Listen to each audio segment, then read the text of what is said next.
Hello, friends and family. Today's verse is great mercies promised to the repentant. Let's begin. And it shall come to pass, when all these things are come upon thee, the blessing and the curse which I have set before thee, and thou shalt call them to mind among all the nations, whither the Lord thy God hath driven thee, and shalt return unto the Lord thy God, and shalt obey his voice according to all that I command thee this day, thou and thy children, with all thine heart and with all thy soul. That then the Lord thy God will turn thy captivity and have compassion upon thee, and will return and gather thee from all the nations whither the Lord thy God hath scattered thee.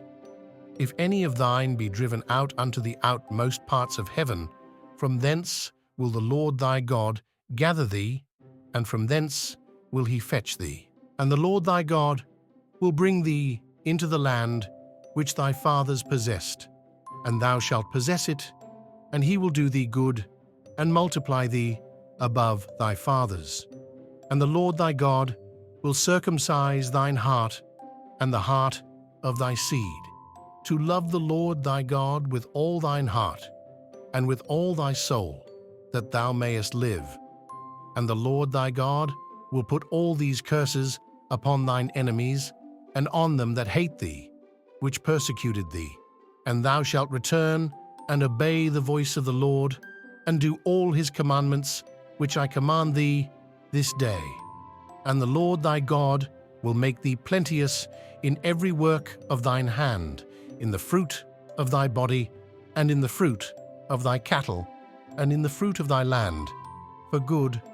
For the Lord will again rejoice over thee good, as he rejoiced over thy fathers, if thou shalt hearken unto the voice of the Lord thy God, to keep his commandments and his statutes, which are written in this book of the law. And if thou turn unto the Lord thy God with all thine heart and with all thy soul. For this commandment, which I command thee this day, it is not hidden from thee, neither is it far off. It is not in heaven, that thou shouldest say, Who shall go up for us to heaven, and bring it unto us, that we may hear it, and do it? Neither is it beyond the sea, that thou shouldest say, Who shall go over the sea for us, and bring it unto us, that we may hear it, and do it? But the word is very nigh unto thee, in thy mouth and in thy heart, that thou mayest do it. Thank you all for your time. May God bless you.